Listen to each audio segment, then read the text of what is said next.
Lahore high court के justice Jawad Hasan के पास election commission का पंजाब के इलेक्शनों की तारीख ना देने के ख़िलाफ़ तौहीन अदालत की दरख्वास्त समाअत हुई।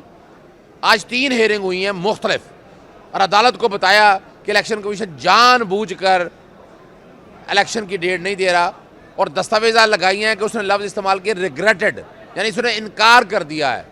तौहीन अदालत कमिट हो चुकी हुई है और ये उसका काम था, सिर्फ तारीख देनी थी और शेड्यूल तय करना था। इलेक्शन कमीशन के वकील ने अदालत को बताया कि जनाब सुओ मोटो हो चुका है, इसका सुओ मोटो से कोई ताल्लुक़ नहीं है, अदालती फ़ैसले पर अमल दरामद होना है। इस अदालती फ़ैसले को अभी तक किसी अदालत ने कलअदम करार नहीं दिया, और ना ही इस पर अमल दरामद से किसी ने रोका है। इलेक्शन कमीशन अपने इख्तियार से तजावुज़ कर रहा है, और इलेक्शन की डेट 90 दिन के अंदर अंदर देनी थी। अब तक आपने देखा कोई 30 दिन गुजर गए हैं और आगे 50 दिन सिर्फ रह गए, और 90 दिन के अंदर इलेक्शन होने हैं, तो 54 दिन की जो लिमिट है वो क्रॉस हो रही है। और अगर अब भी तकरीबन 40 दिन गुजर गए, अगर अब भी इलेक्शन का ऐलान ना किया तो आइनी प्रोविजंस की वायलेशन होगी। सुप्रीम कोर्ट ने सुओ मोटो ले लिया है, इंशाल्लाह वहाँ भी अदालत की मुआवनत करेंगे। अस्सलाम वालेकुम, मोहम्मद अज़हर सिद्दीक अपने प्रोग्राम मैच व्यूज़ के साथ हाजिर खिदमत है। सुप्रीम कोर्ट में जो बहुत अहम समाअत हुई उस पर गुफ्तगू करूँगा। कुछ लाहौर हाई कोर्ट की समातें हैं, लेकिन उसमें मैं अभी बात नहीं करूँगा। उसमें सिर्फ एक समाअत पे बात करूँगा जो तौहीन अदालत का केस यहाँ लगा हुआ था। बाकी ज़्यादा वक्त आपको सुप्रीम कोर्ट की हेयरिंग्स के बारे में बताऊँगा। लेकिन इमरान खान साहब की जो जेल भरो तहरीक है वो कामयाब हो गई है। उसका सबूत ये है कि गिरफ्तारियाँ यहाँ से की हैं, डर और खौफ इतना है कि उनको शिफ्ट कर दिया आपने लाहौर से बाहर। ये निगरान हुकूमत कर रही है, किस बुनियाद पे कर रही है? निगरान हुकूमत सियासी हुकूमत है, यानी ये लड़ाई चल रही है सियासी हुकूमत के साथ। आप कौन है? आप तो इलेक्शन कराने आए हुए हैं, और जिस तरह मामला को लेकर चल रहे हैं आप वहां से अंदाजा लगाएं। बड़ी हैरानगी होती है सारे प्रोसेस को अगर आप देखें, हमें समझ आ जाना चाहिए क्या कुछ हो रहा है यहां पर। यानी हद होती है किसी बात की। आफ्टर ऑल वो मुजरम तो नहीं है, या मुलजम है। वॉलंटरी आपने ठीक है 144 की खिलाफ वर्जी होगी, 88 में डाल दिया होगा, लेकिन जहां जहां आप लेके जा रहे हैं वो सामने तो लेकर आए। तो ये तो बेसिकली अब से भेजा ही कराएगा ना, एक तरह से रखे लाहौर में। क्यों डरते हैं लाहौर से बाहर? लाहौर से बाहर क्यों लेकर गए हैं? कोई तो पूछेगा बुनियादी हकूक की पामाली और खिलाफ वर्जी क्या हो रही है। मैं डिमांड करता हूं इस हवाले से, आईजी पंजाब से तो डिमांड करता हूं ये क्या कुछ हो रहा है। आईजी जेल खाना जैसे डिमांड कर रहा हूं। और ये उसी तरह से ही है जब 25 मई के वाकये में तकरीबन 2000 से ज्यादा डिटेंशन ऑर्डर आए थे। उस वक्त डिटेंशन ऑर्डर की तफसीलात नहीं देते थे। ये डिटेंशन ऑर्डर की तफसीलात लेनी चाहिए और एक एक चीज सामने रिकॉर्ड पे लानी चाहिए। इमरान खान का ये, और आज आपको पता है लाहौर से बाहर पिंडी में या पेशावर में तो मैंने देखा कि बहुत तेजी से काम चल रहा है, और इनको बड़ा मुश्किल है इनको इसके इस जज्बे को टालना। जिस तरह जॉब दर जॉब निकल आए, ये बड़ी बात है। और ले चलते हैं आपको सुप्रीम कोर्ट में। बहुत है, मैं लाहौर में वीडियो लिंक पे मौजूद था। पहले मैं बताता चलूँ, लाहौर हाई कोर्ट में समाअत थी यही इलेक्शन तौहीन अदालत की दरखास्त जैसे जवाद हसन के पास। इलेक्शन कमीशन के वकील ने टाइम मांगा, थे नहीं। मैंने अदालत को बताया कि अदालती हुक्म का कोई अमल दरामद नहीं हो रहा, रिग्रेटेड लफ्ज़ इस्तेमाल किए, ये तौहीन अदालत के ज़िम्मे में है। और इलेक्शन कमीशन मिला हुआ है, गवर्नर के साथ भी मिला हुआ है, वफाकी हुकूमत के साथ भी मिला हुआ है, और ये निगरान हुकूमत भी उसी एजेंडे पर चल रही है। इलेक्शन नहीं कराना चाहते ये। वकील पहले मौजूद से, बाद में जब वकील आए तो उन्होंने कहा जी जवाब एक दिया, अदालत ने कहा नहीं तफसीली जवाब अदालत के सामने दाखिल किया जाए, आप क्या कहना चाहते हैं, आपका नुक्ता नज़र क्या है, क्यों इलेक्शन नहीं कराया जा रहा है। और बताया कि सुप्रीम कोर्ट ने खुद नोटिस ले लिया, पढ़ के बताया, तफसीलात मैंने अदालत को बताई कि लाहौर हाई कोर्ट के फैसले का जिक्र आया उसके अंदर। लाहौर हाई कोर्ट ने फिर इसकी समाअत मुलतवी दी है। अब ले चलते हैं आपको सुप्रीम कोर्ट में। अटॉर्नी जनरल ने केस वक्त देने की इस्तदा की है। इतने लोगों को तो नोटिस होगा तो कल तैयारी हो पाएगी। कल हम सिर्फ चंद ज़रूरी बात तक महदूद रहेंगे। केस की तफसीली समाअत जो है ना वो पीर को करेंगे। अब इस पर हमारे सामने बहुत से फैक्टर हैं जिनकी बुनियाद पर उसको नोटिस लिया। हाई कोर्ट में कार्रवाई लंबी चल रही, वक्त हो जा रहा है, ये हकीकत है। ये पहले 16 तारीख को समाअत हुई, नोटिस हुए और मैं पेश हुआ। एक वो मुतफरक दरख्वास्त दायर करने के हवाले से मैंने उसमें दरख्वास्तें मुतफरक दायर की थी। मैंने अदालत को बताया कि ये दस्तावेज़ात हैं, नोटिस मैंने वसूल किया।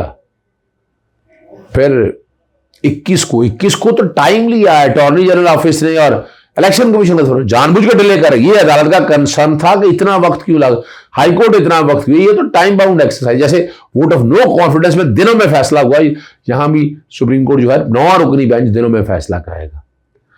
और इस पर जस्टिस जमाल मंदोखेल है, उन्होंने कहा खुद नोटिस पर तहफ़्फ़ुज़ात हैं, आज खुद नोटिस बाद में लिया, पहले स्पीकर की दरखास्तें दायर हुई थी, चीफ साहब के रिमार्क थे, जस्टिस मज़ार अली नकवी बेंच में थे जिसमें इलेक्शन कमिश्नर को बुलाया गया, उससे क्या फ़र्क पड़ता है। बहरहाल जस्टिस जमाल मंदोखेल ने कहा बहुत ही वजूहत है जिनकी वजह से उसको नोटिस लिया गया है।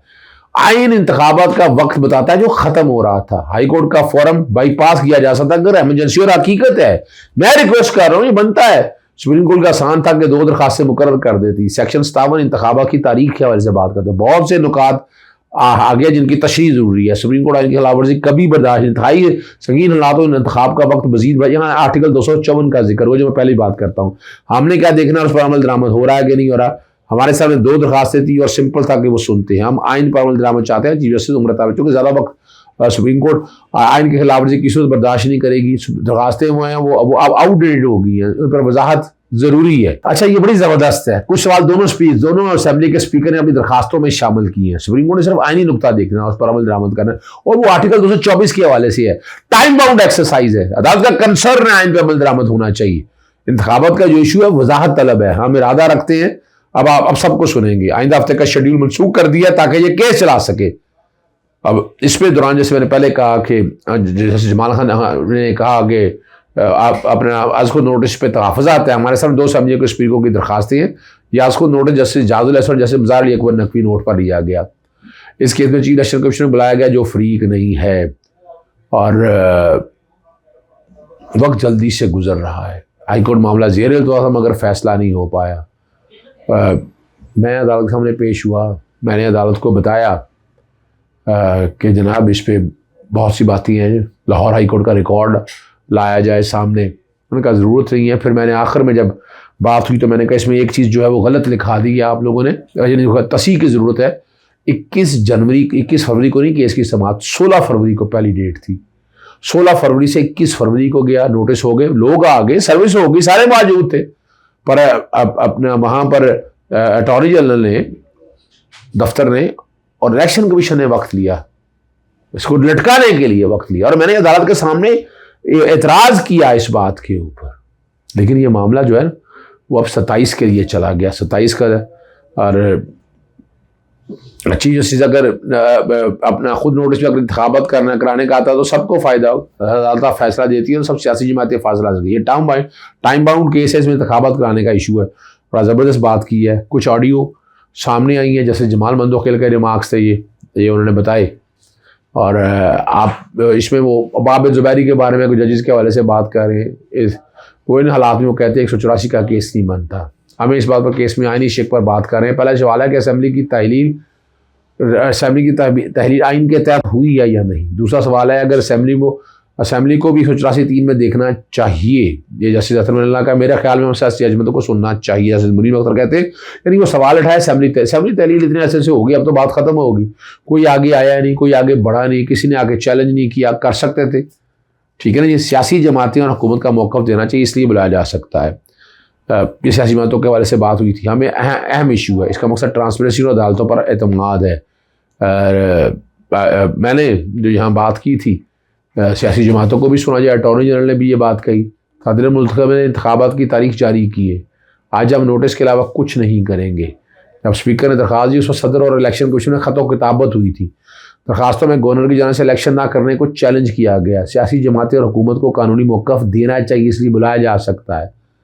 और क्या हाई कोर्ट बार की दरख्वास्त के लिए मंजूरी है? ये supreme court high court bar Islamabad के वजह से 10 में से 1 करारदाद एक ने नहीं आए। इसमें इलेक्शन का हुक्म किसी सियासी जमात के खिलाफ नहीं होगा, ये दरख्वास्त किसी के खिलाफ नहीं है। फरीकन को आने दें और बताने दें कि इलेक्शन होने, ये जस्टिस अली ज़फ़र ने ये बात की है। यहाँ इशू है कि असेंबली की तहलील और इंतखाबात होंगे। जस्टिस मुनीर अख्तर है, स्पीकर रूलिंग आज खुद नोटिस किया, इसमें पार्लियामेंट में मौजूद सियासी जमातों को नोटिस किया गया। ठीक है ना जी। और जी वो सारी बात है। कल तक के लिए ये समाअत मुलतवी हो गई है, बड़ी अहम समाअत थी। 290 आर्टिकल 90 दिन के अंदर होने इंतखाबात। सेक्शन 54 में 54 दिन का शेड्यूल है, 40 दिन गुजर गए हैं और अगर देख 40 दिन गुजर चुके हैं, 50 दिन रह गए, तो 54 दिन का शेड्यूल तो मुतासर हो गया। इसमें आइन का आर्टिकल 254 जो है बचाने के लिए जाएगा थोड़ा सा, अब 9 अप्रैल की बजाय आगे पीछे हो सकता है, लेकिन ये अगले हफ्ते में ये केस में ख़त्म हो जाए। ज़्यादा मैं नहीं समझता कि ज़्यादा लंबा इस मामले को ले जाना चाहिए। और आपको अब अगले चलते हैं। CCP गुलाम महमूद डोगर का बहाली का तहरीरी हुक्मनामा जारी कर दिया। यहाँ जो बताया गया है, कहा गया है कि गुलाम महमूद डोगर की ट्रांसफ़र ज़ुबानी तौर पर हासिल की गई। ज़ुबानी मंजूरी के बाद तहरीरी तौर पर इलेक्शन कमीशन इजाज़त हासिल नहीं। बादी नज़र में गुलाम महमूद डोगर की ट्रांसफ़र सुप्रीम कोर्ट के 2 दिसंबर के हुक्म की खिलाफ वर्जी है। हुक्म में यह भी कहा गया कि गुलाम महमूद डोगर का मामला पहले से सुप्रीम कोर्ट में ज़ेर समाअत था। ट्रांसफ़र का 23 जनवरी को हुक्म बरकरार नहीं रखा जा सकता। 23 जनवरी का हुक्म मुअत्तल किया जाता है और गुलाम महमूद डोगर केस की आइंदा समाअत पुलिस ट्रांसफ़र केस के साथ अदालत ने रख दी है।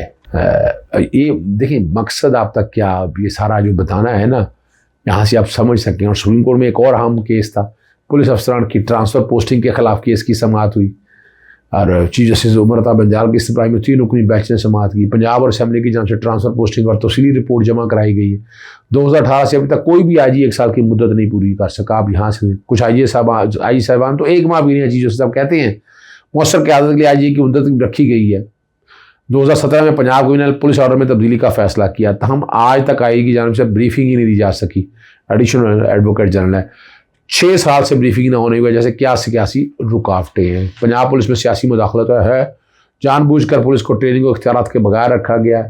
6 साल से मगवी बच्चों की बाजी हुई है कि मदद के लिए एजेंसियों की मदद लेना पड़ी। पुलिस को ट्रेनिंग की ज़रूरत है। पंजाब की रिपोर्टिंग में IG साहबान को उहदे से हटाने की वजूहत नहीं बताई गई है। जस्टिस अतर मिलना ट्रांसफ़र करना एग्जीक्यूटिव का इख्तियार, वही अवाम को जवाब दें। अगर कारदगिरी की बुनियाद पर ट्रांसफ़र की गई तो क्या उसके खिलाफ कार्रवाई की? ये बड़ा अहम है। मुझे पंजाब और सिंध पुलिस की रिपोर्ट का जायजा लेने की मोहलत दी जाए। शहजाद शौकत कहते हैं चेयरमैन नायब की तर्ज पर हर IG का उहदा भी होना चाहिए। ये शहजाद शौकत कहते हैं। तहकीकात अफसरों के पास फंड ही नहीं, ट्रेनिंग कहाँ होगी? क्रिमिनल जस्टिस सिस्टम में बेहतरी के लिए पुलिस ट्रेनिंग ज़रूरी है। चीफ जस्टिस दौरान समाअत और बड़ा एडिशनल मुकालमा हुआ केस को इंतखाबात का मई में रखा जाए।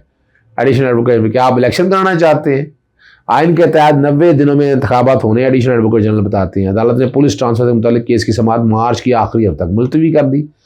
पंजाब के साबिक चीफ जस्टिस कामरान अफजल की बहाली की दरख्वास्त खारिज कर दी। चीफ सेक्रेटरी का केस इनफरादी नौयत का है, इसके की पुलिस केस से कोई मुफासलत नहीं है। कामरान अफजल अपनी शिकायत के दर के लिए हाईकोर्ट जा सकते हैं। ये है जो आपके सामने मैंने रखी है। शुरू में आपने मेरी प्रेस ब्रीफिंग देख ली होगी। इलेक्शन कमीशन तौहीन अदालत के केस में इजाज़त चाहता हूँ। अस्सलाम वालेकुम, अल्लाह हाफ़िज़, पाकिस्तान जिंदाबाद।